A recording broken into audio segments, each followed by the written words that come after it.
Sound like some Viking music, don't it?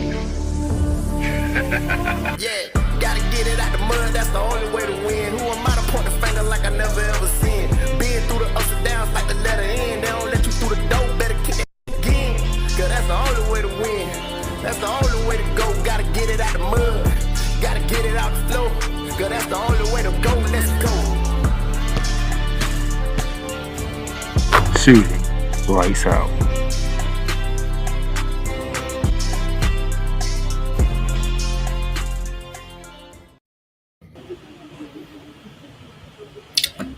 Ladies and gentlemen, how y'all doing today on this Monday, September 29th, 2025? As Coach Johnson is trying to play games. I don't know why he could have said that for Wednesday, but he want to be. Oh, wait a minute. This isn't bearing down the gridiron? Oh, I am so sorry, Playmaker. I am so very sorry. Real funny. Real funny. But this is an honor to you, not me.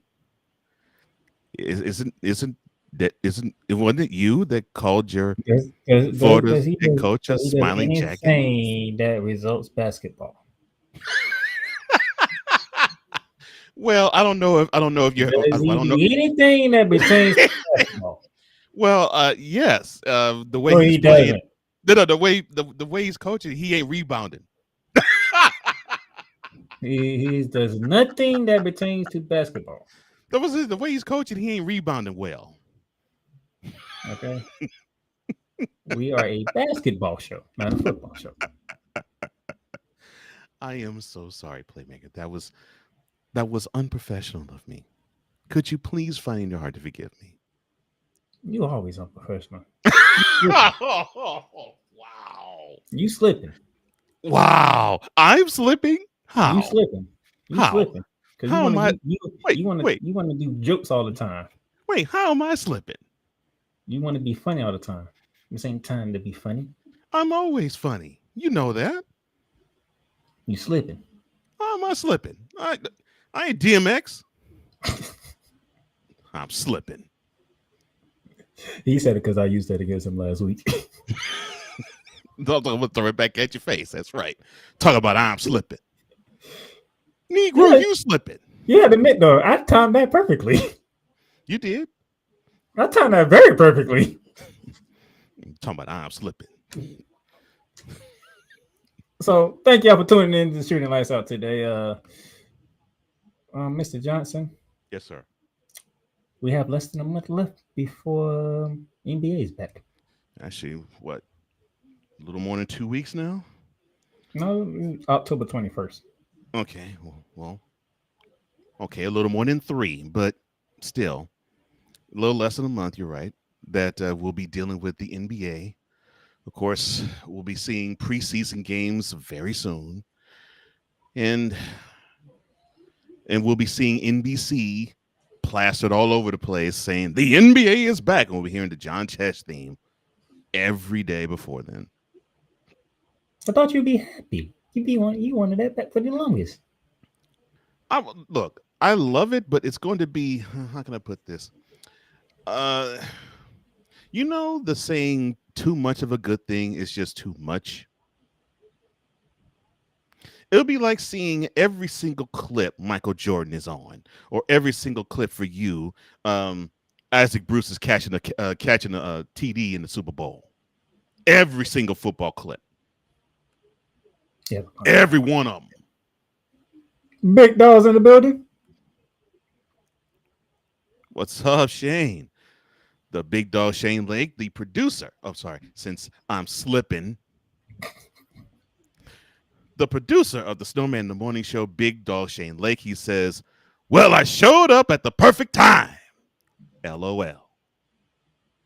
He also says, he ain't slipping. He tripping. Yeah. You tripping too. Kendrick Perkins. So instead of using my line, he went to go to use one of your lines on you.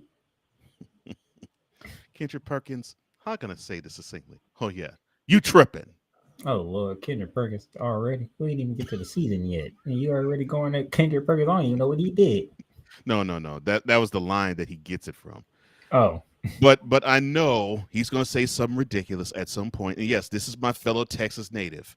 He's going to say something, Port Arthur, which is not that far from Houston. He's going to say something wild and out there where it's like, fool, come on now. Now, you can lean on the fact that you have this extensive NBA experience playing as a player, but you act as though you have a 10-cent brain on national television. That's not cool. I don't want to see. I don't want to see the next step up from a vegetable on television. So I'm guessing the next 3 weeks for Mr. Cole Johnson will be prepping for everything 10-cent wise that's come out of Kendrick Perkins' mouth. He's gonna say some ridiculous stuff. Richard Jefferson's gonna be saying some ridiculous stuff. Who else? Patrick Beverly's probably gonna say something wild. Oh, Snowman himself, Snowman Multimedia. He says, Cole Johnson with the throwback. LOL. And we are live on the Real Rise Radio, so shout out to Wise at Healthy. What's up, Wise? If you are watching on the LinkedIn page, thank you. Give me a follow. LinkedIn in the house. And if you're watching on the Playmakers Blog YouTube channel, hit that subscribe button, hit that notification bell. Hit it. And go ahead, hit it now, because that way, once the NBA starts, you don't have to worry about trying to find us. You already know where we at. Mm-hmm. And trust me, I'm telling you this now because this man right here, Cole Johnson, he might sound like he ain't ready, but trust me, he's ready for the NBA season. What do you mean I ain't ready? You know I'm ready. I say you might sound like you're not ready. You might be throwing the fans off, but I'm letting them know. No, he's ready. Trust me, he's ready. Yeah. I just don't know where he got up his sleeves because, he is the mad scientist. Well, they call him the mad scientist. I call him the evil scientist. There ain't nothing evil about me, son. Everybody got a little evil in them somewhere. There ain't nothing evil about me. Evil. His evil stuff comes in background form. See, and you claiming that I am slipping. Like I might be slipping. All right.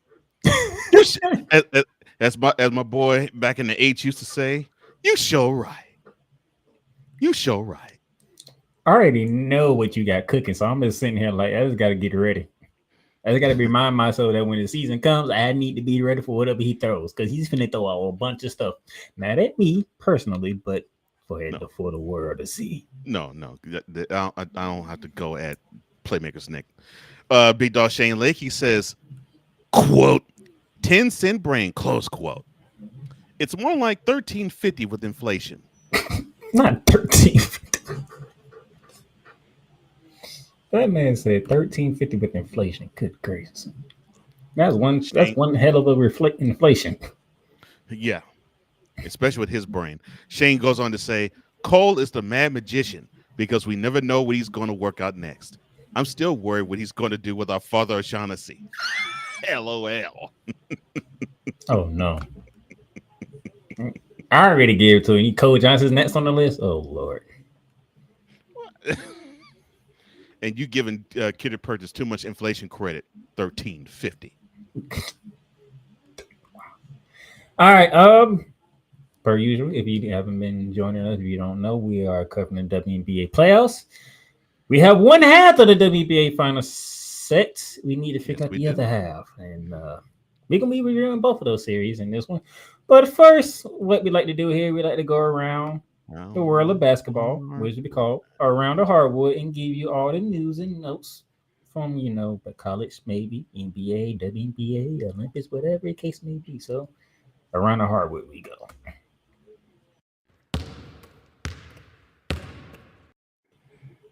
Round and as we get ready to go around the hardwood, if Big Dog Shane Lake and Snowman will go share this out to their people so they can jump in here and chime in on what's going on. Round and round we go. This is where I pass it out to my co-hosts to get us started. Round and round we go. Ow. I'm sorry. So we are going to start with the ladies and in the collegiate ranks. Now, we've talked about Ruby Whitehorn a little earlier. This would be the excuse me. This would be the wonderful talent from Tennessee. Well, it looks like she is reinstated after her arrest and suspension. Tennessee head coach Ken Caldwell said last Tuesday that fourth-year guard Ruby Whitehorn is back with the team after serving a suspension over an August arrest that led to her pleading guilty to a pair of misdemeanors. Caldwell said, quote, "It's not an ideal situation. It's not of a situation that reflects our program the way we want it to. There's a strong legacy here, and it did not withhold the name of the brand. We've addressed it seriously, and we're hoping that we can now move on and put our next foot forward." Good old Rocky Top. Woo! Rocky Top, Tennessee. I'm sorry. Close quote. You can sing that. I would never sing that a day in my life.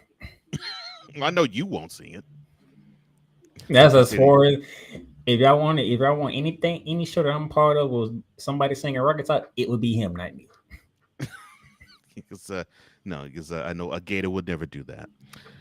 Whitehorn pleaded guilty earlier in the month, September 5th to be exact, to 2 misdemeanors of aggravated trespassing and aggravated burglary in exchange for a judicial diversion after the August altercation. Now, if Whitehorn stays out of trouble and attends anger management classes, her record can be expunged September 5th, 2026. Now, the 6-foot player from Detroit was arrested after what police said was an incident at a woman's residence where Whitehorn kicked in the front door and a bedroom door.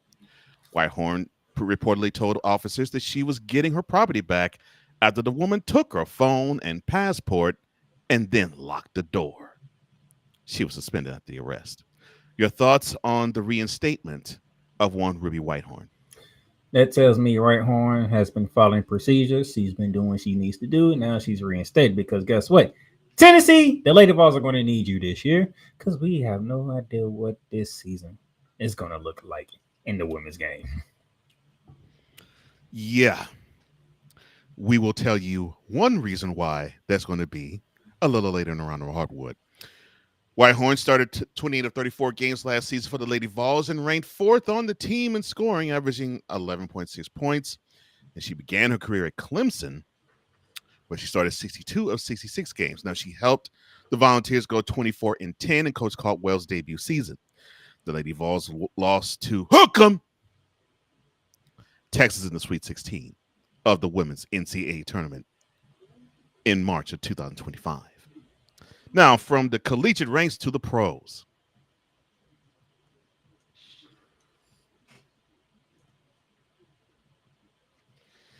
Whoops. Professionalism, Cole. Professionalism. Don't steal my material. The Lakers leave their future and their possible success up to LeBron James, and they extend the coach, J.J. Redick. Now, while LeBron James enters his 8th season with the Lakers and 23rd in the NBA, and this is a contract year for him, J.J. Redick's future with the team is much clearer after being signed to an extension. He can see clearly now, the rain is gone. And first full season with one Luka Doncic. He can see all obstacles in his way. And happens to be 23 anyway. The lack of a long-term pact between the Lakers and the decrepit James, who in June picked up the $52.6 million option for the 2026 season after saying that rings don't matter and that he's coming to actually win a ring. Make up your mind, hypocrite. Has fueled speculation about the superstar's future with the team set to open training camp next week. Now, the president of basketball operations and general manager Rob Pelinka insisted this past Thursday that the Lakers hope to remain in the LeBron business. Wow! As long as the 4-time champion in 10 tries wants to be with them. Pelinka said at his season opening news conference, quote, "The first thing we want to do in terms of LeBron and his future is just give him absolute respect to choose his story with his family in terms of how many years he's going to continue to play. He's earned that right." Close quote. You okay over there? I'm sorry. I had to cough out. Bullshit. Pelinka said the Lakers built a quote really competitive, strong team, close quote, with which to win for both James and Luka Doncic. The GM said that he would defer to James, who was entering his 23rd season, record setting. Give me a barf bag now. On questions about how much longer he intended to play before retiring, the team's media day is scheduled for Monday. Your thoughts on the Lakers extending Redick and basically saying, all right, LeBron, however you want to have your future be, it's up to you. We basically will stick our necks out and you can chop us off whenever you deem it possible. Are we surprised? No. Exactly. He's been playing this game ever since he tried to do it with the Heat, but he couldn't do it. But he's been playing this ever since his second stint with the Cavs. Yeah, LeBron, he's the key to our franchise. You're such great. You're gonna lead us to the promised land. Outside of the bubble, when the last time the Lakers made it to the championship? And what sucks is his penis writers, obsessive fan base, they just can't see that he holds teams hostage. And he's now done this with two different franchises. He holds them hostage. Now, the closest he could hold the Heat hostage was when he decided to jet after 2014. But this is problematic. You can't really build for a future with a guy where this man year to year and sometimes season to season and end season to end season makes it difficult for the team to maneuver. It makes it difficult to actually properly plan 4, 5, 6, 7 years down the road because they have this win now mentality and attitude, and this person throws such a monkey wrench in the plans. I mean, to me, his presence, and I get it, in certain ways, it's a presence that we've never seen in NBA history, including Michael Jordan, including Kareem Abdul-Jabbar, including Dr. J, including Kobe Bryant. Yes, in certain ways, we have not seen a talent like this ever. But in other ways, we have not seen it negatively affect teams like a superstar of his nature ever. And that is problematic. I'm sorry, what was it? Forever. Thank you, Andre 3000. Lord have mercy. Anything else about LeBron holding another team hostage? It is what it is, you know. The Lakers are the Lakers. The 21st century. Yeah, 21st century Lakers or 21st century Lakers, yeah. Now, Pelinka was then asked if the Lakers would be interested in re-signing LeBron in the summer of next year if he wanted to extend his career. And he said, quote, "We would love if LeBron's story would be he retired a Laker. That would be a positive story." Close quote. What a crock of crap. Yeah, that would be a great story. It's taken for one person on this panel. If that man was to retire. Oh, I would love it. I would, but if he resigns for the Lakers, it means he's not retiring. Yeah. That would mean he would want to play for a 24th season. He needs to go now, but he won't.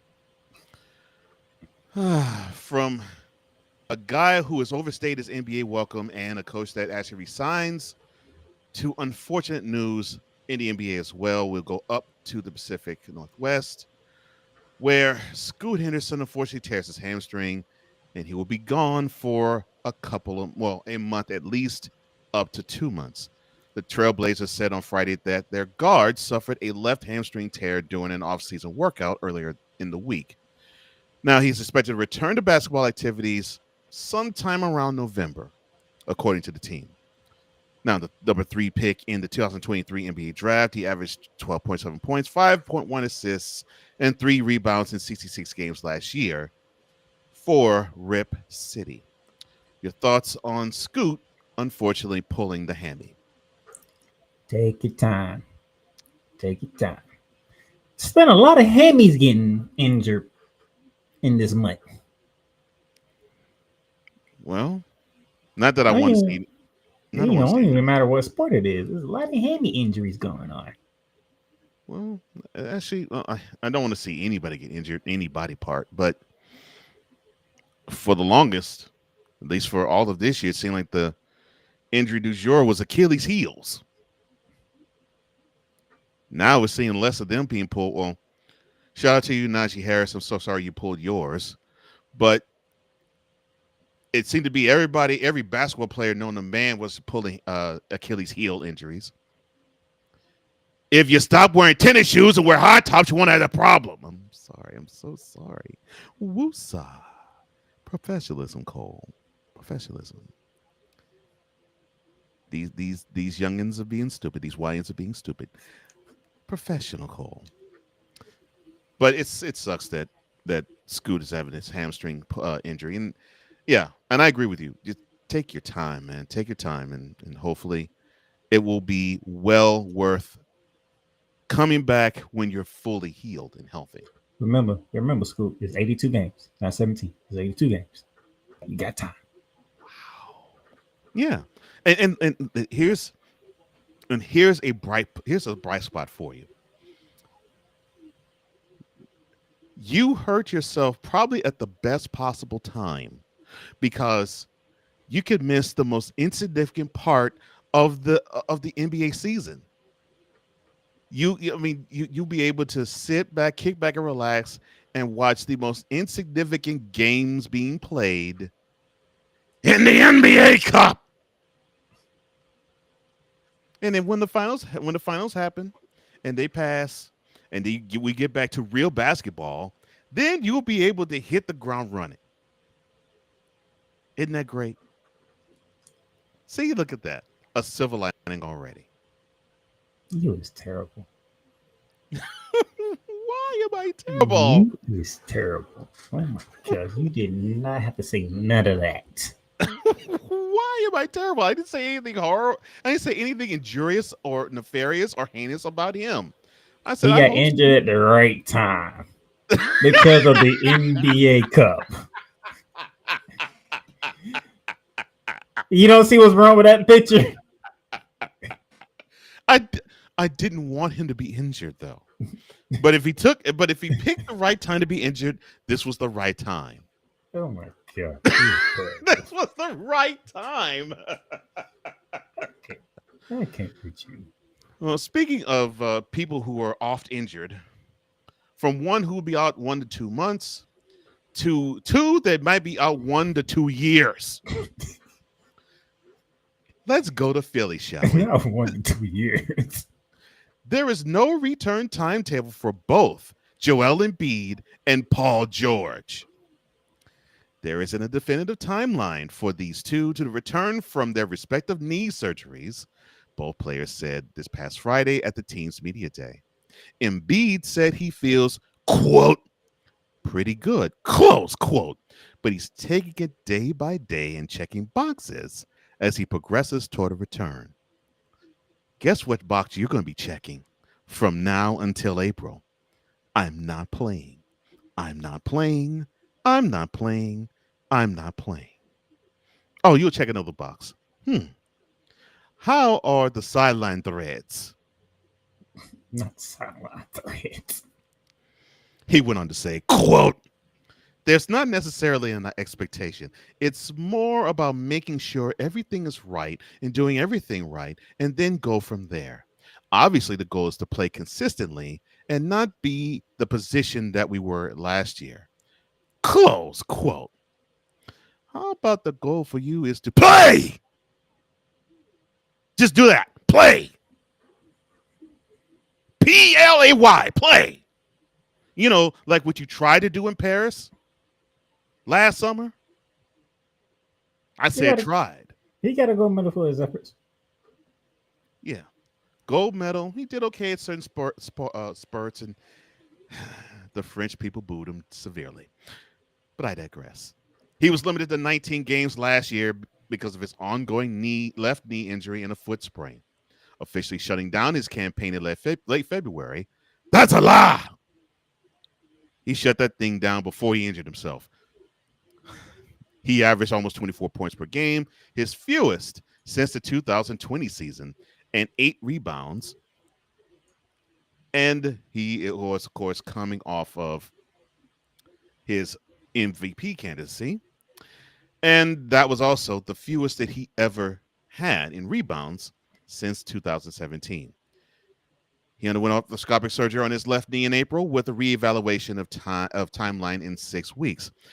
Friday's media day, however, was the first official health update since the surgery and the first time Embiid has spoken publicly since February.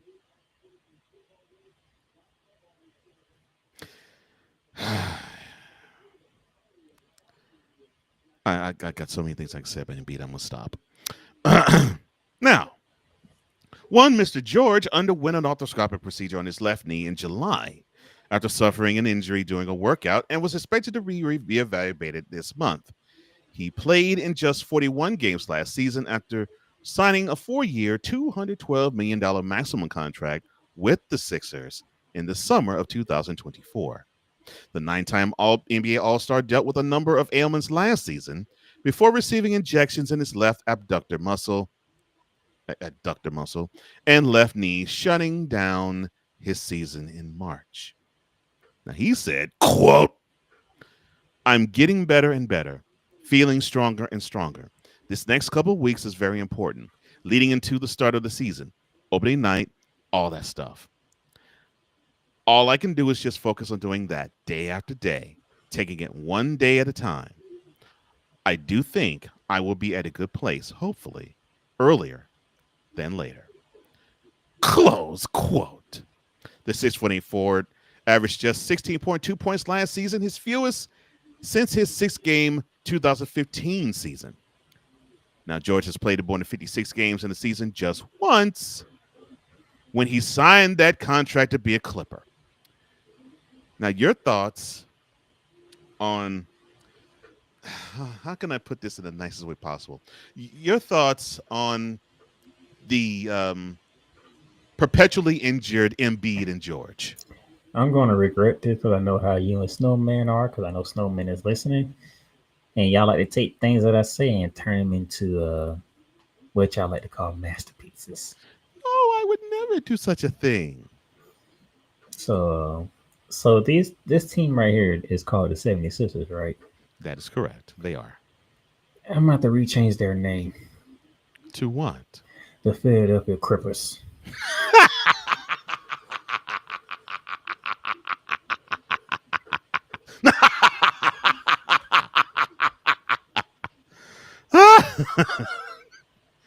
The Philadelphia Cripplers. I love it. The Philadelphia Cripplers. You love LA so much because they always clipping and daring themselves. I mean, look, they're walking injuries. I'm sorry, I can't help it. So we go from the Clippers clipping themselves to the Cripples in Philadelphia. Yeah.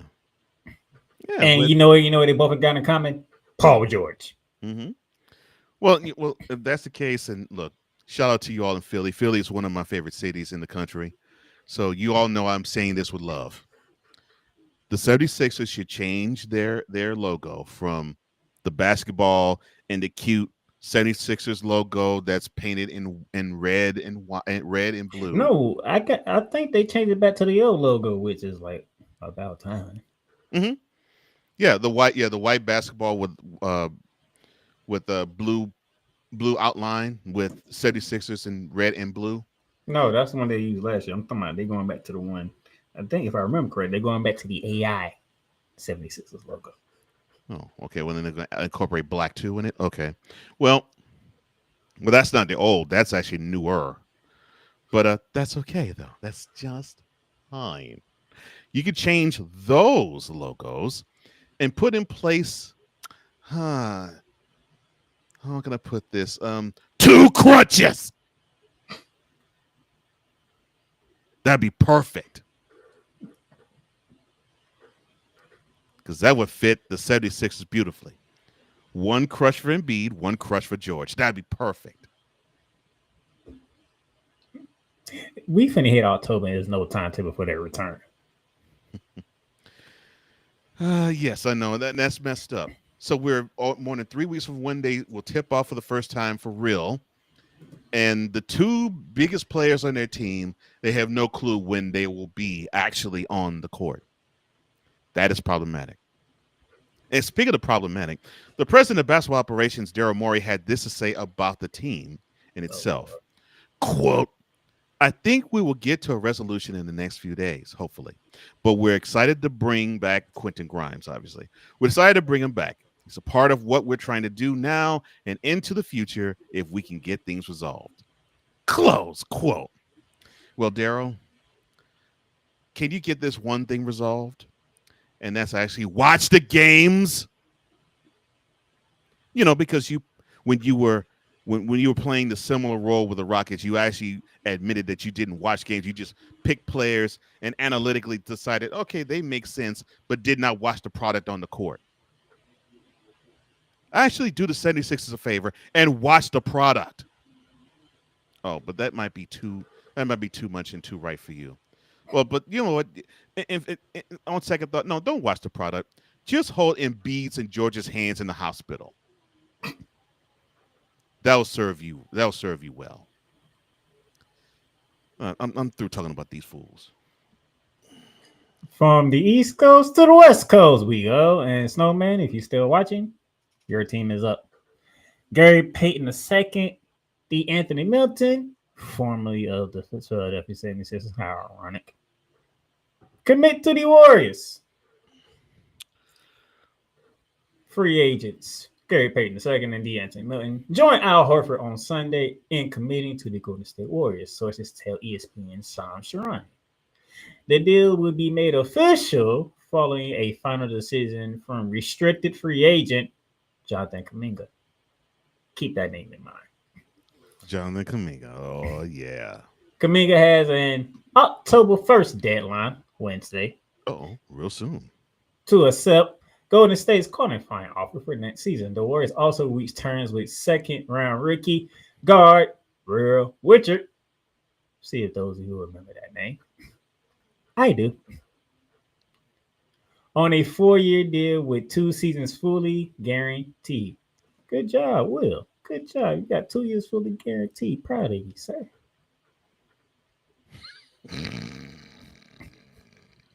Why did you laugh? Why are you sarcastically saying that? I'm not saying that sarcastically. Real Richard is from the national championship for the Gators.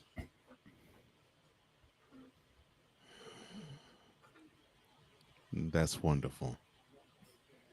Hmm. I'm so excited. You feel some type of way there, sir? I don't feel any type of way. Congratulations to your Gators for winning the national championship in April. Oh, you do feel some type of way. Having to leave only 30 seconds. Oh, I'm sorry. I didn't even say that to make. I didn't even say that to get that rush out of you. And when you said it, it made me realize what I just said. Do you feel some type of way? Yep, he feels some type of way. You know I feel some type of way. Everybody can't be the Houston Astros. Sorry. I know. Oh, I can't stand you, Rangers. That's why I love Dallas.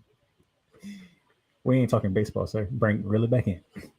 I know, but when you mentioned the Astros, I got pissed off at the Rangers again. No, that explains why I got that message yesterday out of nowhere. Yeah, because they were the clowns that eliminated the Astros. I'm like, why is he okay? Yeah, and it did it by a hit by batsman, a hit by pitch. That's your team fault, dude. Well, I mean, yeah. I'll admit the Astros choked, but still, a hit. But they got eliminated by a hit by pitch. Like, oh Lord. Peyton and Milton were And it both on had to, the. and it had to be a Hey, Ranger pitcher. we, I'm sorry. you, this is not baseball. I know, but you threw it in there. I was moving on. You can't. Well, I was say, how do women say it? You started it. Do, do you need a baseball show? No, I don't. But screw the Rangers. I'm sorry. Go ahead, sir. Peyton and Milton were both on the Warriors roster last season, though Milton suffered an ACL injury that kept him out all but 6 games. He was traded to Brooklyn soon thereafter, where he rehabbed from surgery. Peyton, meanwhile, enjoyed his healthiest season since 2021-22, appearing in 62 games for Golden State to go along with 11 playoff appearances. The 32-year-old has been a trusted reserve for Coach Steve Kerr since helping the team win the 2022 championship, and aside from a beefster in Portland, has spent most of the last 5 years with the Warriors. Before Coach Johnson goes and kills his mind, that's not the only Warriors news we got. No, it's not. No. But that's good news for the Warriors. Kaminga won't appear at media day as Lord deadline have mercy. moves. Lord have mercy. The contract stalemate between restricted free agent Jonathan Kaminga and the Golden State Warriors will bleed into the basketball portion of the NBA calendar. Emphasis on the word bleed. Kaminga did not travel to San Francisco this weekend and won't be in attendance for Monday's media day, which already took place today. Lead source tells ESPN Golden State General Manager Mike Dunleavy Jr. made contact with Kaminga's agent Aaron Turner on Sunday, but there is no momentum towards a Kaminga contract or return prior to the team's first practice on Tuesday. The Warriors have kept their 3 outstanding offers on the table. Sources say the 2 most lucrative, 2-year $45 million and 3 years $75.2 million, including team options on the final season. And the only offer without a team option is for the 3 years, $54 million. Okay, so you say you did a 2-year, $45 million. You did a 3-year, $75.2 million, and a 3-year, $54 million. The math is not mathing. Well, there was one part of math that doesn't even deal with the numbers that ain't mathing. They ain't giving him what he's asking for. Oh no, it's a team option, not a player option. That's what I'm saying. They're not giving him what he's asking for. Oh no, we'll put an option in there. It'll be a team option. That's the math that don't math. The math is not math in here. So, you want an option? Oh, no problem. Kaminga has been resistant to the deals with team options unless the money goes up. He has messaged to the Warriors that he will review a contract offer with a player option in it as a sign of goodwill after what he saw as described as years of confusion. And you can put confusion in all capital words from my perspective. About his role and expectation. He'll return to opportunities under Coach Steve Kerr in a likely mid-season trade. I mean it right there. Coach Johnson, all things Golden State. Well, I think it is good that they re-signed Gary Payton II. What they definitely need is a defensive presence. Let's be real. The thought process has been, well, one Mr. Draymond Green, Drayzilla. That was their defense. And now he's getting old. He's getting decrepit. And now now the only thing he knows how to do well is draw flagrant fouls. So you have this presence that's getting long in the tooth. So you need someone who actually can play defense and is younger. Entered Gary Payton II. And he's familiar with the team anyway. So there won't be any chemistry issues. Now, I would wish that he would extend his offensive repertoire a little bit, because I think that is what will help the team more. But you at least have that defensive presence there. Now, this thing with Kuminga, it's getting more and more comical by the day. Look, you all don't want him on the team. Let's keep it $1. You do not want Kuminga on the team, Warriors. Find a good deal and get rid of him, because you're not going to use him. You had a golden opportunity, pun intended. You had a golden opportunity to use him last year in the playoffs. I mean, you went up against the Rockets. You had Sengun, who Kuminga could have been a wonderful buffer there, and then you had the French light pole known as Rudy Gobert in the second round. But you decided to have Kuminga sit on the bench and improve he actually wants to play by filming him doing drills without the team. You all don't want him. Get rid of him. This makes no sense. It's becoming a circus. And now it's to the point where it's like, okay, well, you all are insulting us. You're insulting me.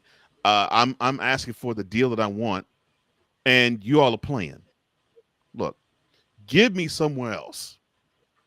And you're not using them anyway. You're not even using them as a bench player. If you will use them as a sixth man, then you'd be like, okay, we'll not have a different set of problems. But you're not using him at all. So why do you want to waste money and throw it on him, and he could be the Golden State's version of Joel Embiid? Why? That makes no sense to me. I got a different question. Why do y'all want to keep him so bad if y'all not going to use him? Wasn't that the question I asked? I'm asking in a different way. What scares y'all about Jonathan Kuminga to the fact that y'all won't let him go? What is it? Because when you do put him in, he does shine. The man is athletic. I don't know what. So what is it, Golden State? Matter of fact, no. Erase that. I'm sorry, Snowman. I asked the wrong question. Let me ask the right question for you. Steve Kerr, what's the issue?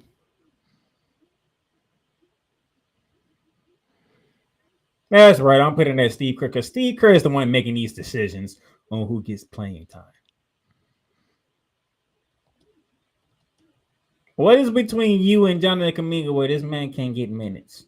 Meaningful minutes. Any minutes. I don't give a crap if it's meaningful or garbage. Any minutes. So what is y'all scared of if y'all was to let him go? That's the question in hand. What's the issue? Now, as we ponder on that question, I hate to be a downer, but ladies and gentlemen, the superstar known as Juju Watson would not be touching the court at all in the 2025-2026 season. This is the worst news of the whole basketball year for me. Yep. When that came across my screen, was it yesterday? I think it was sometime. I was like, yeah. I was like, darn it, I have to talk about this, and I really don't want to. Yeah. So, yep. USC star Juju Watson will sit out the 2025-2026 college basketball season as she continues to recover from a right ACL tear that she suffered in the second round of the NCAA tournament, she announced Sunday. She said, quote, "The last few months have been filled with a lot of healing, rest, and reflection. Recovering from this injury hasn't been easy, and I want to say thank you. Your love, support, and kind words have truly lifted me up during one of the most challenging times in my life. Yeah. Because you have been with me every step of the way, I want you to hear it from me directly that following the advice of my doctors and trainers, I will set out this season and fully focus on continuing to recover so I can come back to the game that I love. Close quotes. Watkins averaged 23.9 points, 6.8 rebounds, 3.4 assists, and 2.2 steals as a sophomore on her way to winning multiple Player of the Year awards and becoming a two-time first-team All-American. At 20 years old, she's already widely considered to be a top WNBA prospect. Her coach, Lindsay Gottlieb, had this to say, saying, quote, Juju's health and well-being are our top priorities, and we fully support her decision to focus on recovery this season. While we will certainly miss her impact on the court, she continues to play a vital role in our program as a leader and teammate. The strength and maturity she has shown through this process is a reflection of who she is, and we know the Trojan family will continue to rally behind her. We look forward to the day she returns to competition stronger than ever. Close quote. Mr. Johnson, our girl, has made a decision. It's full recovery time. I'll be back 2026. Selfishly, I wish that wasn't the case. I really did. Selfishly, I would hope that she would be healthy enough to get back on the court and show the world why we believe this is going to be the Michael Jordan of the WNBA, because her talent is that prodigious. Unselfishly, I'm glad that she's making sure that she's healthy enough to do that. And even though we will not see her for a full year, I'm looking forward to see how she does grow, how she will bounce back, and how she will be better than ever. Because normally with competitors like her, they will take time like this.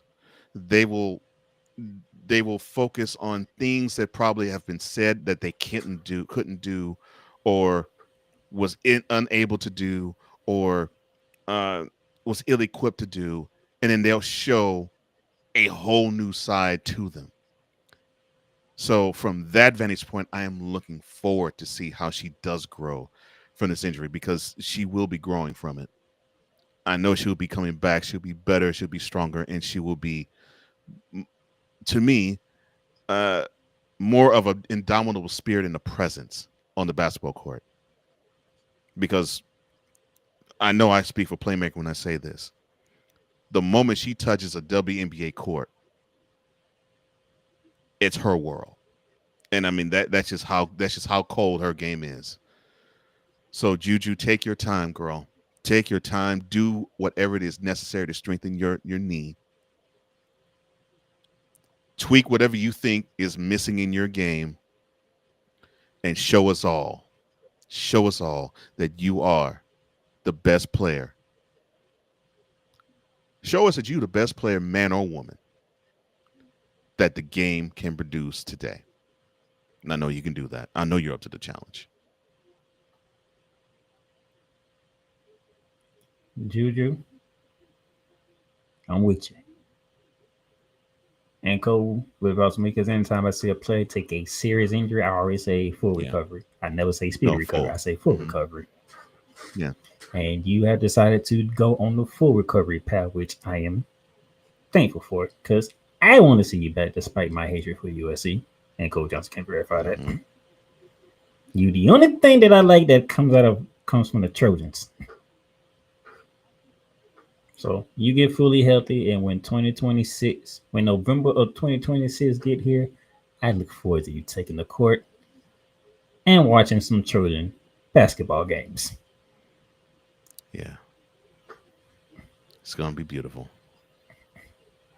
See, and this is why now Juju is the exact reason why I say it's full recovery. Because a lot of people want to say speedy recovery. You really don't want a speedy recovery. No, especially with a knee. You most certainly don't want a speedy recovery with a knee. That's why I like to say full. You can be a knee, you can be an ACL, you can be Achilles, you can be a shoulder. I don't care. I'm saying full recovery because full means you have everything's back working the way that it's supposed to work, And then only her that you got left is the mental Yeah. part of it. Which I think she'll lick. I think she'll lick the mental part. I don't think that. I think that would be not. That won't even be a problem at all for her. So I'm with you, Juju. You get fully healthy and get back for your junior year, basically. Yeah. And you see that play, don't y'all screw that up. Y'all have a tendency to screw things up. She's a junior when she comes back. She's not a senior. But then again, no, I want to say junior. She'll be a senior, but she'll get an extra year. Yeah, but to say that you can probably get her a 5th year eligibility. That's if you need it, Juju. That's if you need it. That's if you need it. You might want to go to WNBA after next year. So, hey. I mean, after the 2026 season. So, yeah, you never know. But don't worry, we're not going to push you to go straight. We're going to let you do your thing. We're just going to sit back and enjoy your show. Do you, girl, do you. Before I continue on. All right. Well, it's good to see you, Mr. Victor Locke or VLOC83 or Vicala.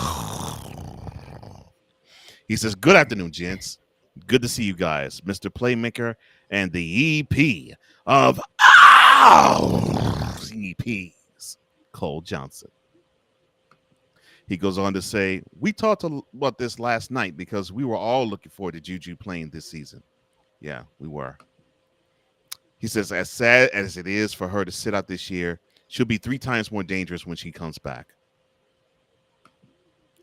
And I agree with you. I think she's going to be even better than she would have been even before the injury. I really believe that. And then the news that Mr. Johnson has been waiting for.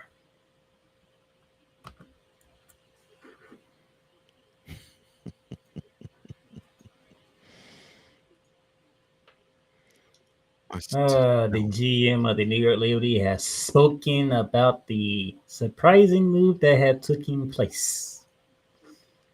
New York Liberty General Manager Jonathan Clibb said the decision not to exercise the option of former coach Cindy Brown Bella's contract was not a reactive one, but instead, quote, rooted in being proactive, close quote. Based on the determination that, quote, evolution and innovation is what is needed, close quote. Oh, Lord have mercy. Should I stop there or continue on? Continue onward, please. Cope said, quote, these decisions mark fork-in-the-road moments for organizations. You can stand there or you can embrace change and move forward. And my commitment is to keep pushing the New York Liberty to new heights. Close quote. Brondella is the winningest coach in franchise history and led the Liberty to their first championship in 2024. This year, an injury mid-summer saw the Liberty fall in the first round of the playoffs to the Phoenix Mercury as the 5th seed. Oh, Lord. Brondella was the 3rd coach in WNBA history to lead a team to a title, then coach no more than the following season with that club, though the previous 2 weren't fired. Cub said the move was not solely based on this season results, as whether he contemplated the importance of innovation, including a potential coaching change before this year. He said, quote, it was very much under consideration last season, close quote. While the WNBA had already started to change, the Liberty decided to lean into continuity. This man said, quote, this is not a result-based organization. This is not about winning or winning. It's about how do we position ourselves to be at the top of the league in a real, sustainable way as the league evolves, close quote. Go ahead, Cole. I just don't understand the ridiculousness that's coming out of this man's mouth. So this was a proactive move, he says. So let me get this straight. You give the winningest coach in your franchise's history the heave ho 1 year after she actually leads you to the first ever championship your franchise has won. And it wasn't that you were like the Wings where you actually only won 10 games, or the Sky also winning only 10 games. You actually made the playoffs. You actually won a game in the first round before you got booted. But really, that this was a proactive move. This wasn't reactive. This wasn't reactive. Okay. All right. A reactive move is when you have something that happens and off of the result that you don't want, you change course with a snap of a finger. That's reactive. Proactive is if you see if you see something that is maybe dangerous on the horizon and you make the change before this bad thing happens. That is proactive. You claim that you firing your winningest head coach in franchise history was a proactive move. Son, that was a lie. I want you to look at this real closely. That was a lie. Don't you ever lie that bad or that bold ever again, son. That was a lie. You have some idea as to where you want to go. You don't know exactly where, but you figured Miss Brondella was not the woman to take you there. But she was good enough to take you there the previous year. She was good enough to take you there the year before then. Because if I'm not mistaken, I mean, you had decent trips in the playoffs, culminating last year in the championship. But this woman, 1 year removed, she was not good enough because you got booted in the first round of the playoffs? Really? Wow. That was a lie. So I want you to go home, and hopefully you are in Brooklyn.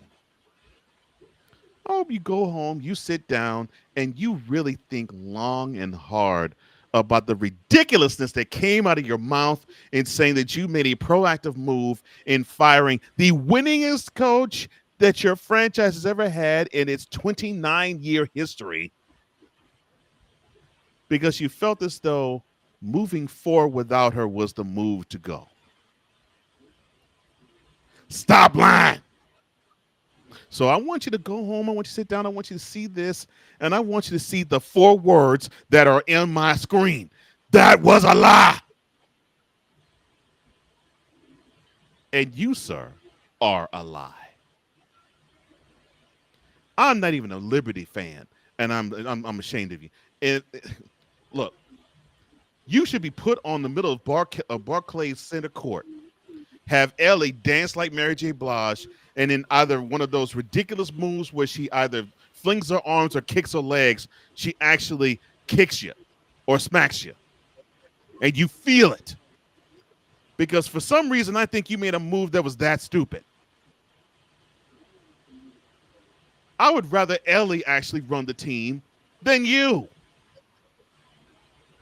And I'm talking about a mascot that's an elephant. That was a proactive move. That was a lie. Good Lord. If I were you, Playmaker, I would denounce wanting to be a Liberty fan with that ridiculousness. I think you kind of pissing me off with that crap. I should have known you had something waiting for me. I should have known. He had to say something ridiculous like it wasn't a reactive. Stop lying. Matter of fact, let's go full screen here. No, he was proactive, but I don't think he's the type of proactive that he think he was. But he was proactive. You know why he was proactive? Okay, why was he proactive? Because he's trying to get ahead of the chaos that is about to come to the WNBA. You know why? Guess what's coming up? It's 3 letters. They are the first 3 letters of the alphabet. If you can put them in the correct order. The CBA is coming up. So you know what that means, right? Oh, the players are opting out of that contract. Which means the WNBA, y'all gonna have to cop up some money. And it better be more than goddamn 9.3%. So does that mean the coaches' cuts are getting dipped into? Don't know all that, but you know, let's follow me here. So yeah, he'll be proactive, but not the way you think it was. No, I'm following here, but that is how I would follow it. That I don't know. Mm-hmm. That's one thing. So we getting a new collective bargaining agreement. If the WNBA will start being stingy like they did the NCAA and that should cop up some money, we can have a smooth transition here. Yeah, sometime within a year. Yes. Okay. Within the year. How about sometime within, let's see, it's in September. So let's see, October. Well, the season begins in May, so how about within the next 6 months? How about that? I mean, it would make sense. That's what I'm saying. It would make sense if it was soon, but I would think within at least the calendar year. Like, I know what you're saying, but I want it done before we even get to the draft. Oh, so that's 6.5 months because the draft's in April. Okay. So let's get that with playmakers. That's one way. That's another way he's being proactive. That won't help. Oh, Cole Johnson. We got 2 more expansion teams coming. Yeah, well, 2. Yeah, the Portland Fire and the Toronto Temple will be officially apart in 2026. Yeah. And guess what that means? Every player in the WNBA is pretty much going to be up for grabs for those 2 franchises. Yeah, an expansion draft will take place. Correct. So guess what? How many players would the WNBA allow each team to protect in this one? Because last year it was only one team. You only got to protect 3. You only got to protect 6 players, and everybody else was up for grabs. How many players do you get to protect in this one? Because you have 2 expansion teams at it. Mm-hmm. Oh, and I did say one of the teams was in Portland, right? One of them's in Portland. So you know how you use a dumbass of being proactive? Mm-hmm. There's a team in Portland called the Portland Fire. And guess what school Sabrina Ionescu happened to came from? Oregon. So guess what you did? You left the door open for one Sabrina to go. What's the word I'm looking for? It's 4 letters. What's the word I'm looking for? West. Home. If she wants to. But wouldn't that be messing up his proactive nature? That's what I say. That's why I call him a dumbass for trying to be proactive.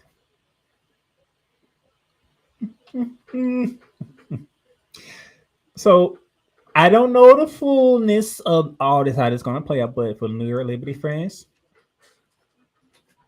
this is where you prepare for the best and you prepare for the worst at the same time. Because guess what? 1, we got to go find a new coach. 2, so Sabrina Ionescu, John Creel Jones, and Breonna Stewart all coming up with their contracts. Mm-hmm. And a CBA year. Mm-hmm. So guess what that means? Mm-mm-mm. All hell can break loose in New York in a matter of just weeks. Oh, Lord. So I had to prepare. So Coach Johnson, I had to prepare for the New York Liberty to have only 1 championship. Really? I had to prepare for this. Why? For only 1 championship, because somebody wanted to be proactive. Mm-hmm. He proactively lied, but yeah. But being proactive might be a detriment to New York Liberty.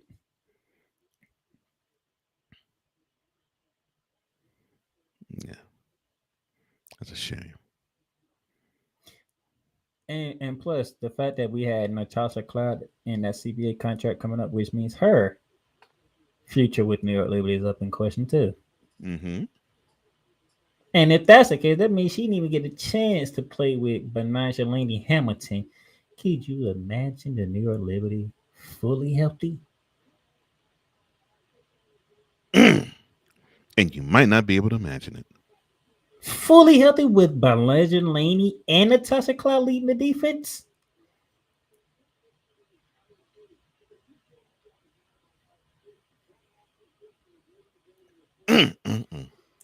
But we want to be proactive, correct? Well, that's what the man said. We want to be proactive, not reactive. He lied. And one more thing.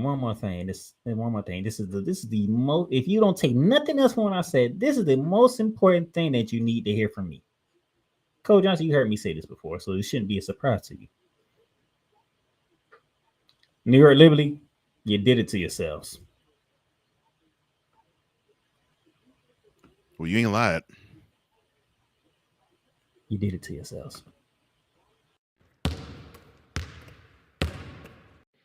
The thing is, he didn't even have to do that. That's the messed up part about it. What did I say after they got eliminated? What did I say? Heads gonna roll. No, I said they got exactly what they deserve. Oh, they did. They got exactly what they deserve. And guess what? The GM is proving my freaking point. You're doing it to yourselves. That's sad. It's sad. Why you fired the winningest coach in your franchise's history? That is what I find hilarious. And I don't mean that in a humorous way either. But you see how I broke down him being proactive, right? Mm-hmm. Oh, he's being proactive. Yeah, It just might not work out in the way he think it's going to work out. Yeah, you're saying dumb he's being, nut. yeah, you're saying he's being proactively stupid, which I'm proud of you for that.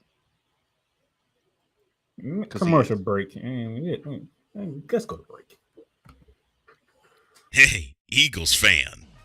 Join my man Cool McCain and a host of others as they break down every single game, every single week in an objective manner, and also from a fan's perspective as well. Remember, feels just like you. Nobody likes you. And you don't care. Fly, Eagles, fly. Eagles Elite Podcast. Every Wednesday at 8:30 p.m. Eastern on YouTube and other podcast outlets.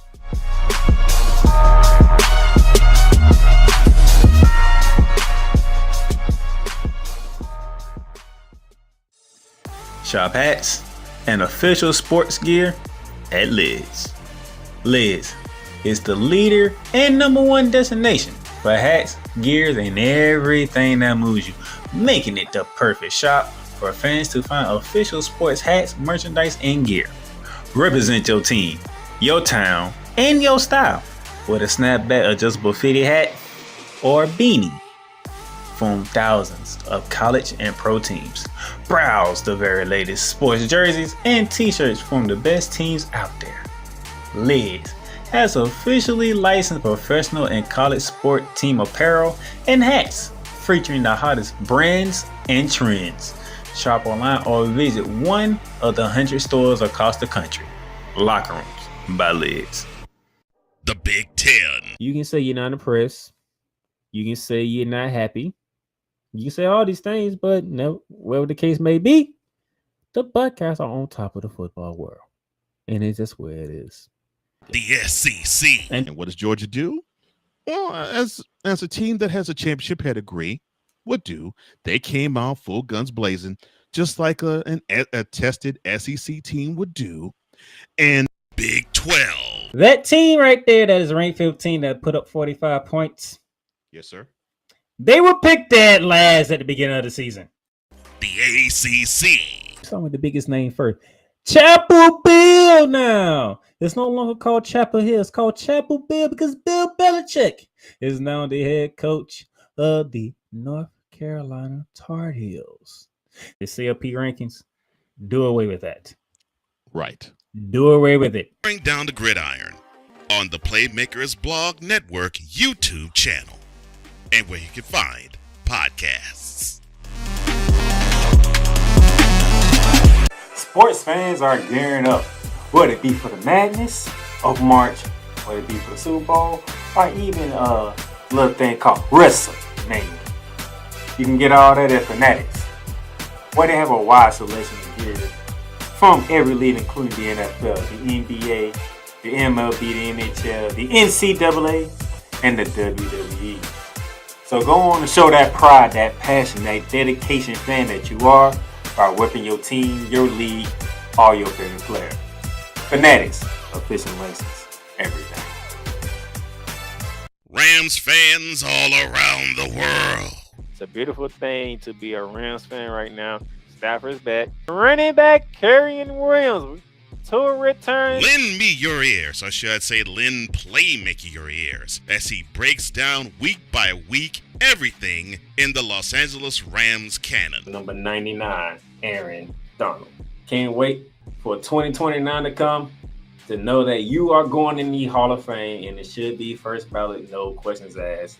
Join the Playmaker as he breaks down everything Los Angeles Rams style in Ramily Talk on the Playmakers Blog Network YouTube channel and where you can find podcasts.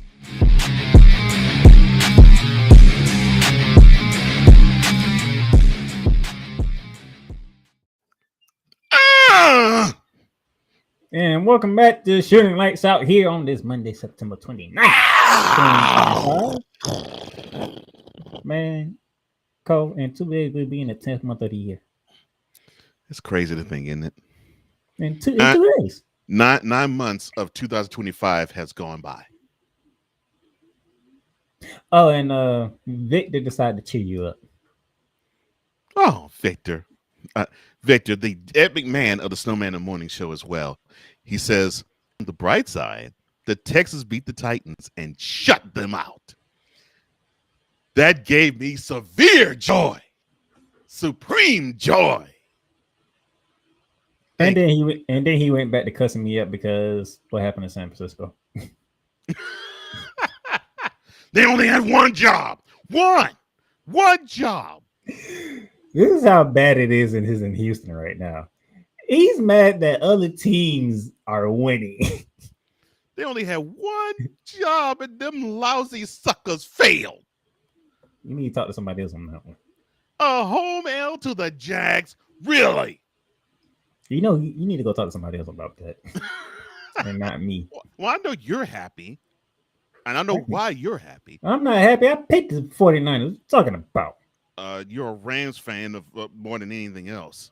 I picked the 49ers. You may have picked the 49ers, but as a Rams fan, you're glad they took an L. Not really. That's a lot. We handle our business, which means beating them. We good. And we handle our business. We beat the Colts at home. Look at the screen, son. Look at the screen. Look at the screen, son. Look at the screen. We're on to Thursday night. That's a lie. Did you see me post anything about the 49ers happily losing to the Jaguars? No.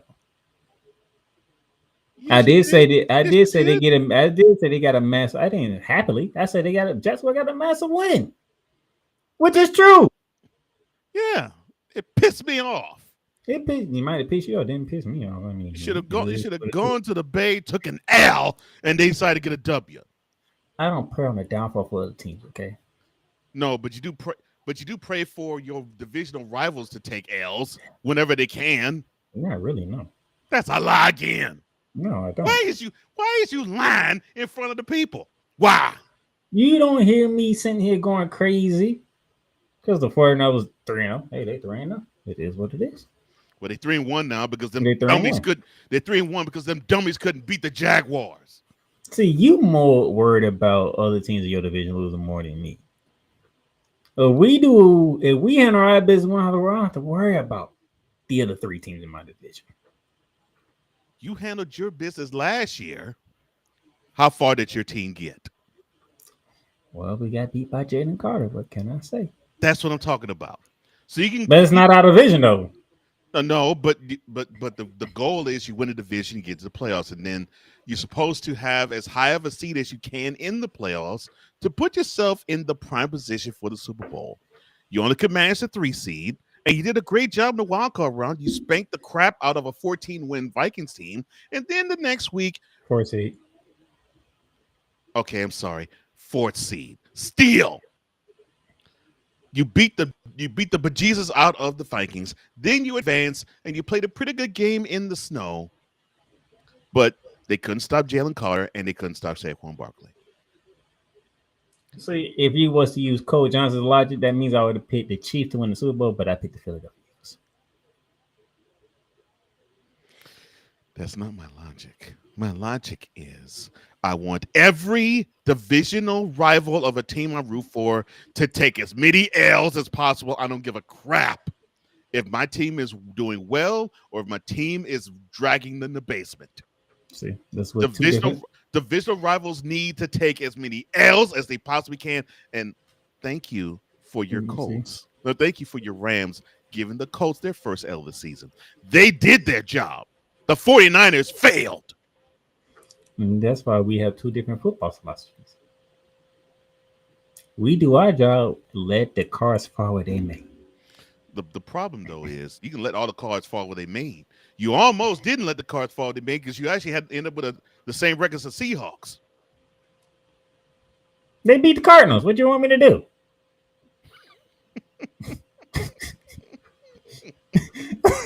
Wait, you said they beat the Cardinals on Thursday night. No, I mean, in that regard, you can't really do much of anything because both teams are 2-1. So coming into the game, so that's different. That right there, it's like I don't give a crap which team wins. I understand that. They played the Cardinals, but my thought is if a divisional rival has less wins than another, I begrudgingly root for the divisional rival that has less wins. I'm not built that way. I'm sorry. Because unfortunately, 2 years ago I actually had to root for those lowly crappy Titans to beat the Jaguars for the Texans to win the AFC South. And they did you justice. They did, and it sickened me that I had to root for them. Now you still sick about it, but you won a division. You see this? It sickened me. I have to root for the team I hate the most. I hate the Titans. And he don't even hate them because they got to play them. He hate them for a different reason. Yes, I hate them for a far different reason than we play them 2 times a year. That's for the Jaguars and the Colts. But I don't really hate them. I respect them. My disdain for the Titans runs far deep than both of those teams combined. No, those teams and the Cowboys' hatred that you all have for them combined. I think Cole Johnson needs an NFL show. But I love Dallas. I just said you need an NFL show, and you gonna come in with I love Dallas, really? Well, I mean, we saw a wonderful game last night, which was a doggone tie. LaFleur, why go for the tie, son? Go for the W or take the L. One, you going at the wrong person, but we can talk about that off screen. Lord have mercy. You going at the wrong person. I'm not putting that on metaphor. Pissing me off, intentionally going for the tie. Lord have mercy. All right. WNBA playoffs. Make me happier, please. WNBA playoffs. We are in the semifinals, and we almost conclude the semifinals. The semifinals will conclude tomorrow on Tuesday. The WNBA finals will be. But let's go back to what took place yesterday. Game 4, the series between the Indiana Fever and the Las Vegas Aces. Indiana needs to win to force a Game 5, or the Las Vegas Aces will be back in the spot they should have been in, to their degree, last year. Teddy ran into the Liberty. What happened in Game 4? Oh, that wasn't shade. Oh. That wasn't shade at all. Oh my gosh, man. 90 to 83, the Indiana Fever take down the Las Vegas Aces for the second time in 4 games. Kelsey Mitchell, 25 points, 33 rebounds, 4 assists. The woman that Coach Johnson has been calling for. So I'll let you do the honors, sir. Aliyah Boston stepping up huge. 24 points, 14 boards, 5 dimes, 10 of 13 from the field. And to me, I'm sorry, 10 of 13 from the charity stripe. Thank you. Sorry about that. It's FT, not FG. My bad. Now, I've been calling for this wonderful individual to lead the Fever because even with Caitlin Clark, this is the best player on the team. And the reason why I say that is the team revolves, and when I say revolves, I mean they actually are amped and they will step up their play for this individual. And we saw it against the Dream in the last series. We're seeing it in this series against the Aces. And they need her to have this type of performance to step up and to advance further. Now we get a chance to see them do that in Game 5. It is absolutely imperative for Aliyah Boston, not even to get this performance. She needs to step it up and give you 30. 30 and at least 17 for them to have a chance in Vegas to beat them and to get them out. Snowman, of course, who is how am I gonna say this? He belongs in a home that roots for anything Indiana, and is of course he's a Fever alternative play-by-play announcer. He says #Go Fever, #Game 5 upset. I'll save my thoughts on Game 5 a little later. But this is the effort that the Fever need. They need Aliyah Boston to even up the ante, because in my opinion, this is the toughest team they're going to go up against. And so now they need to have her be at least 30 and 17 in the next game. Otherwise, they can actually just say goodbye when they hit the court on Vegas, because to me, I think Asia will say because Aliyah is going to have to cancel out Asia hard. Okay, they give you a little sneak peek. Coach Johnson will give you a sneak peek. And I'm going to say, when I get to Game 5, I ain't going to get it right now. I'm going to wait. Coach Johnson, I had to bring some bear down the gridiron to shoot the lights out. The Revenge Tour ends. Phoenix sends Minnesota packing. Now, before I get to the results of the game, let's put this in proper context. Cheryl Reeves got suspended for this game because she decided to go off on the WNBA officials. Oh wait, yeah. Let me talk about this. Why did she want to go ham on the refs like that in the post-game press conference? Why? I'm like, oh, come on. I'm like, you know better than this. You can't clap that hard on the refs in a public forum like that. And as soon as I heard those comments, I'm like, you just hurt your team. You preach composure, you preach poise, and you show none of that.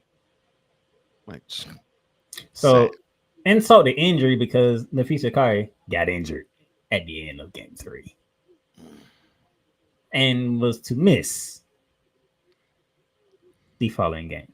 Game 4 in Phoenix between the Mercury and the Lynx, and 86-81. The Phoenix Mercury are back in the WNBA Finals since quite some time.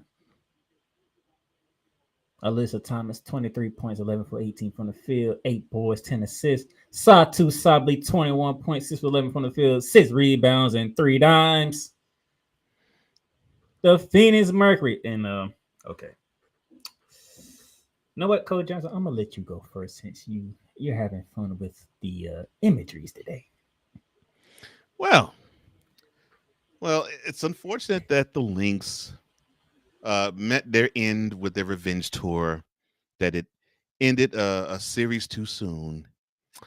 But this is special for me because throughout the second half of the regular season, my partner, my brother, was so concerned about his Liberty going up against the Lynx at any point in juncture, unless it was in the finals. And he felt as though the Liberty season was going to be meeting its end with the Lynx. Well, they met their end one series too soon, and then the Mercury took the revenge out of Minnesota. So it makes me think that all of this was all for naught. You know, the concern of, I don't want to face the Lynx. I don't want to face the Lynx. They're going to be the ones that's going to take us and destroy us. They're gonna knock us out. Well, the Mercury knocked both you and the Lynx out, and I think that has to weigh somehow, in some fashion, some shape and form, in the understanding that you were rooting for the wrong team. Because maybe we should have been looking for the Mercury instead of the Lynx to do the damage. It's unfortunate, but that's just how things roll. But yeah, look, Nafisa, I'm sorry that you had to go down. It sucked that you did, and hopefully you will recover and you'll rebound next year. Hopefully it's not serious enough to where you have to be out for an extended period of time. Hopefully that's not the case. I hope that you be able to lick your wounds, be able to come back in May, and everything will be fine. But for the Liberty fans, thoughts and prayers. Thoughts and prayers to all of you.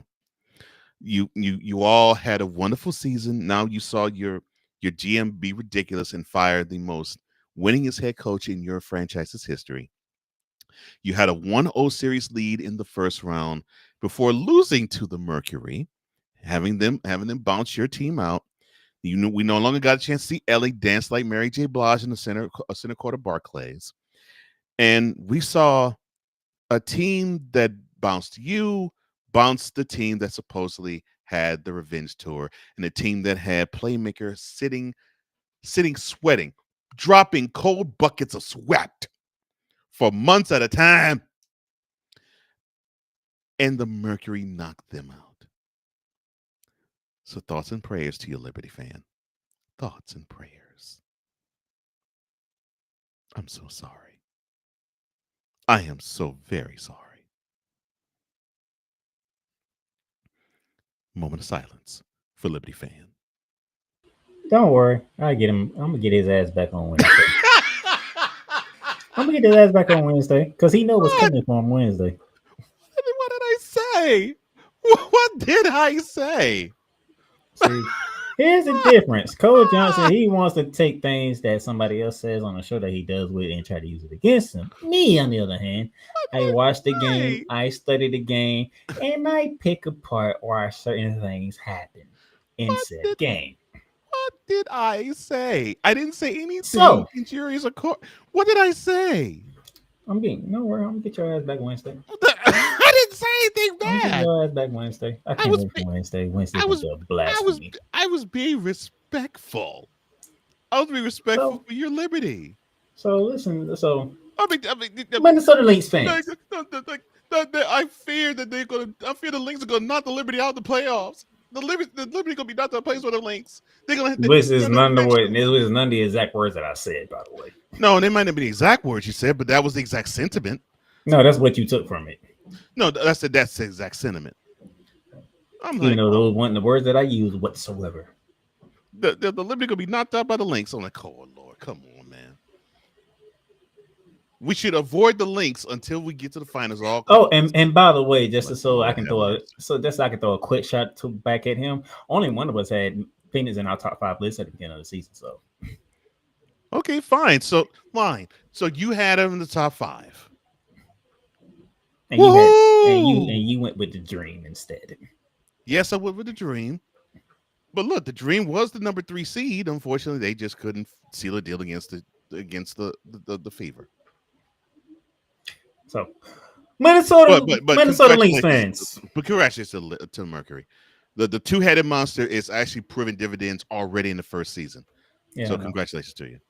So, hit Minnesota Mercury fan. There you go, right there, nice and shiny for you. You see, Vance WNBA Finals.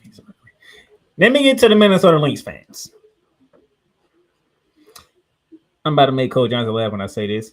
As I was perusing social media, let me chill on Wise. I told you about that. As I was perusing social media, I seen a lot of Lynx fans complaining about the wrong thing. Okay, what were they complaining about? The league set it up for the Lynx to get beat by the Mercury. Okay. I can disprove that like this. Coach Johnson, what was that fourth quarter stats that you see on the screen? I see that the Mercury outscored the Lynx to the tune of 31-13. If my math is correct, that's 18 points, right? It's an 18-point differential. Yes, it is. What was the final score?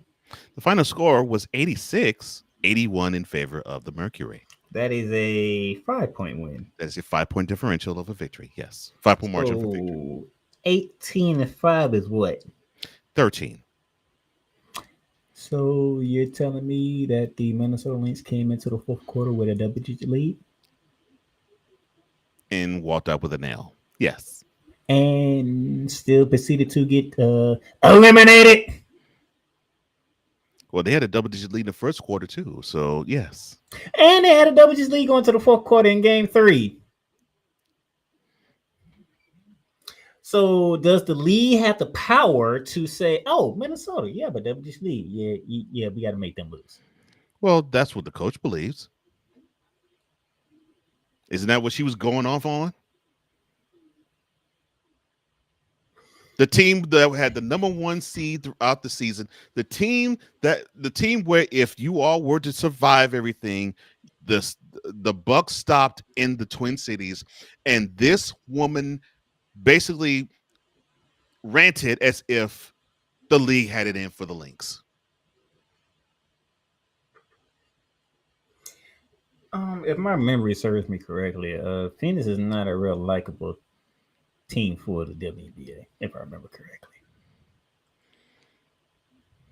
Not a likable team? Yeah. Wow. I mean, you got Alyssa Thomas over there. You got Kalia Copper over there. You bring in Deron Bonner. I mean, Diane Taurasi retired, and the Mercury's supposed to fall off the map, correctly? That's except for the two of us, especially one of us, because we was like, yeah, that's not gonna happen. No, I did not think they was gonna script. I said two of us, but one of us in particular. Mm-hmm. Diane Taurasi's gone. Brittany Griner went to Atlanta. Mm-hmm. It's a whole new Mercury team. They're supposed to fall off the map, right? What I just said, I had them in my top 5, right? Mm-hmm. And I told you why. And to Cole's credit, his top 5 player is one of the players that's on the screen. Mm-hmm. So, I look at it like this: if you're the top seed, you can't blow fourth quarter leads when you have double digits. And we cannot sit here and say, "Oh, the league has it out for us." No, you're supposed to be the best defensive team, right? The reason why Elena Smith was co-defensive player of the year, because otherwise everybody knows it should have been Aja Wilson by her freaking self. But yeah, the league got it out for you. You went into the fourth quarter with a 13-point lead last night. And you got outscored by 18. And how you get outscored by 18? Because you want Kelly McBride to come to the rescue, jacking threes left and right. And you know what Phoenix did? We're going to take our time. We're going to get the correct shots. And we're going to make them. Oh, and by the way, Sherry Reese, you see what happens when you got yourself suspended for an important game for which an elimination game? What happened? You got your ass eliminated. My bad, Cole. Go ahead. Well, I mean, it's like what you said. I mean, the the Lynx earned this butt whooping, and to me, I lay it at Cheryl Reeves' feet. You had an MVP front runner. Unfortunately, in this game, you did not. But you had that in your pocket. You had the best record in the WNBA in your back pocket too. Did you think that every team that was going to meet up with yours was going to lay down and die? That they were just going to be nothing but bowling pins for your team to just steamroll over? Normally, when you have either the championship or a best record, you normally get the other team's best shot. Double, especially when you have a team that has a talented twosome like the Mercury do. You're going to get their best shot.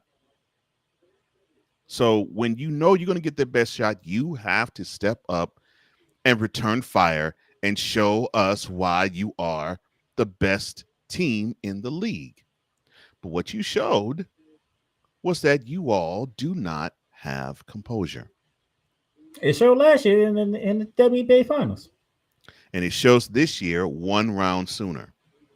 And what makes it even worse, it shows that it's like that line in Remember the Titans, where you had Bertier look at Campbell and he said, quote, attitude reflect leadership, Captain. Close quote. And we saw with Cheryl Reeve, the attitude reflects the leadership that's on the team. And they weren't being led all that well.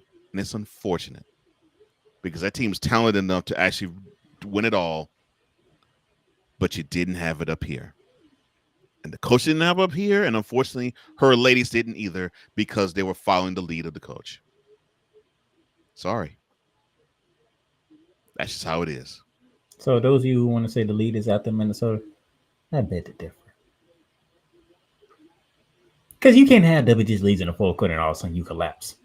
And it's the lead's fault. No, it's the team's fault. Because that should have been a W. We should be talking about Game 5 in the Twin Cities. Winner goes to the finals. That's what we should be talking about. We actually should be talking about the fact that you should have won this series 3-1, but you didn't. Why? You didn't have the mental fortitude. And you know who does? Aliyah Thomas, because she's been trying to break through the semifinal. For the longest. That semifinal ceiling along with Satu Sabali for the longest. Mm-hmm. And congratulations to you, Alicia. You finally did it. And you earned it. You earned it. Congratulations. You earned it. That team in Phoenix is a physical team. They coming at you. No, they would have beaten them, but they wanted to get fancy. And what happens when you play a team that want to be fancy against a team that's physical? Oh, the fancy gets beaten out you. And guess what happened to New York?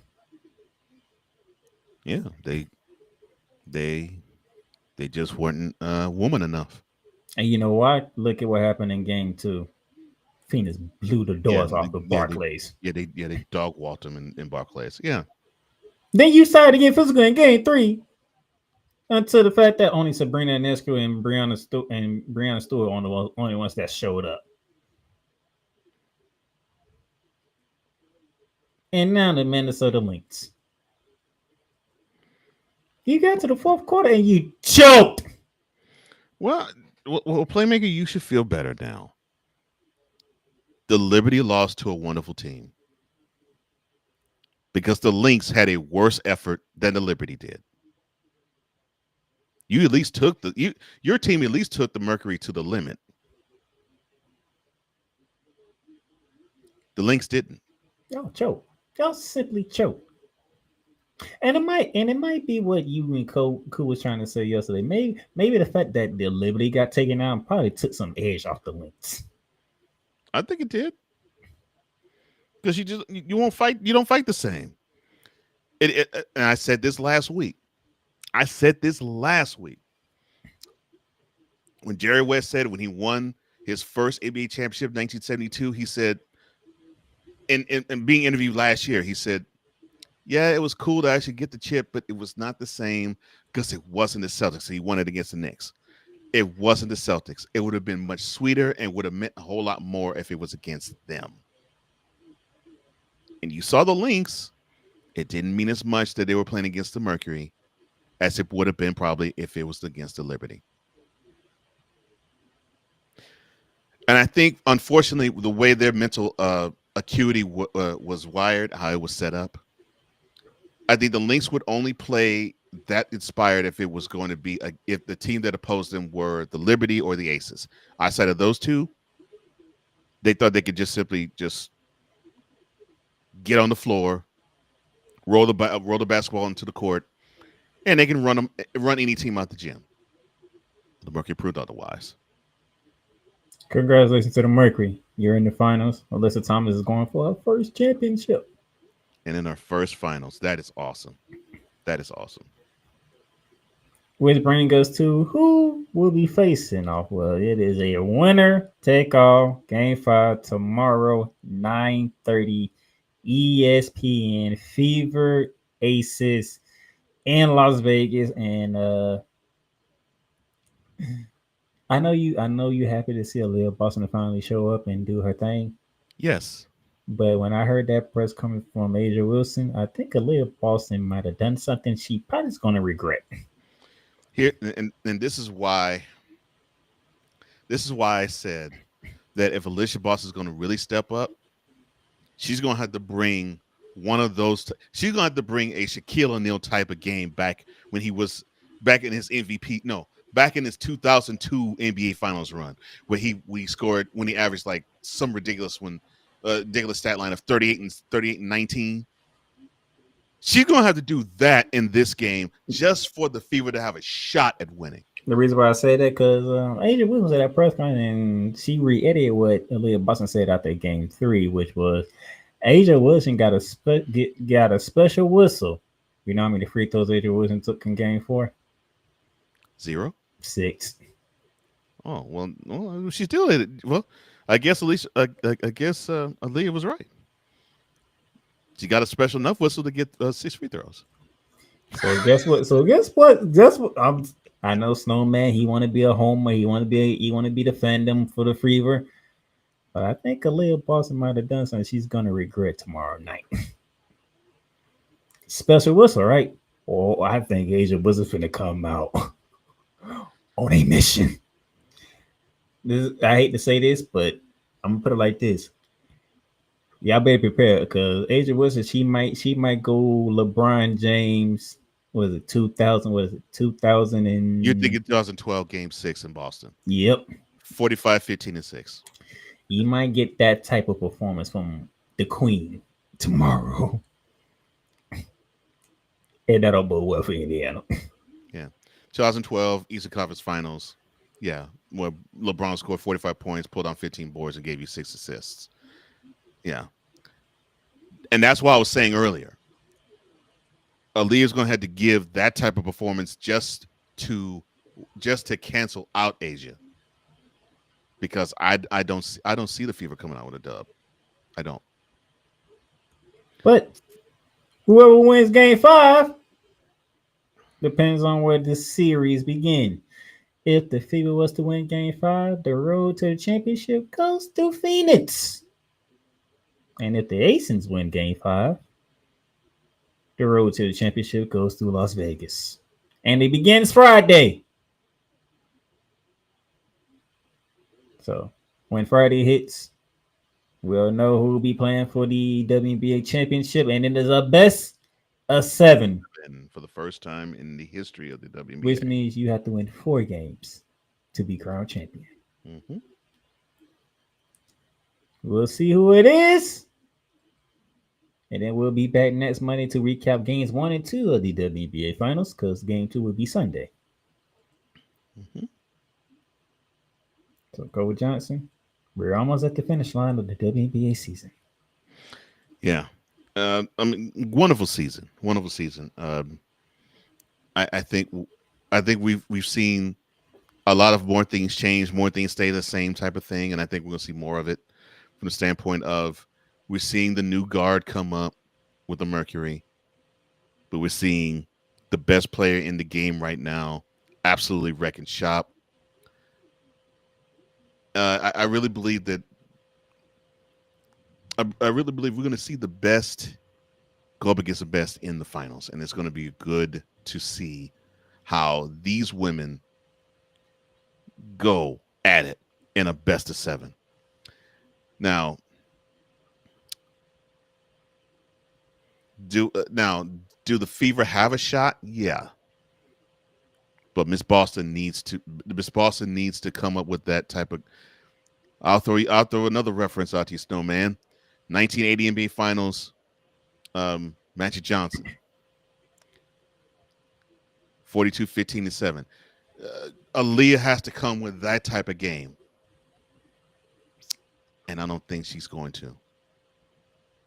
Oh, I ain't worrying about Kelsey Miller. She is a baller. Good gracious. Mm-hmm. That room is like averaging 20 in her sleep right now. Yeah. And here's the thing. Here's the thing. This is a question. Coach Johnson, he probably gonna cuss at me when we end this show for doing this to Indiana Fever fans and most importantly, Caitlin Clark fans.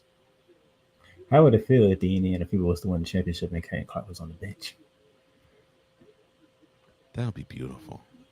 Not that I hate on Caitlin Clark, but that'd be beautiful. Do you know how much pressure will be on Caitlin Clark? Mm-hmm. This team and if they don't without you, yeah. And if you go into next season and you don't come close to it, yeah, this team won it all without you. Yeah.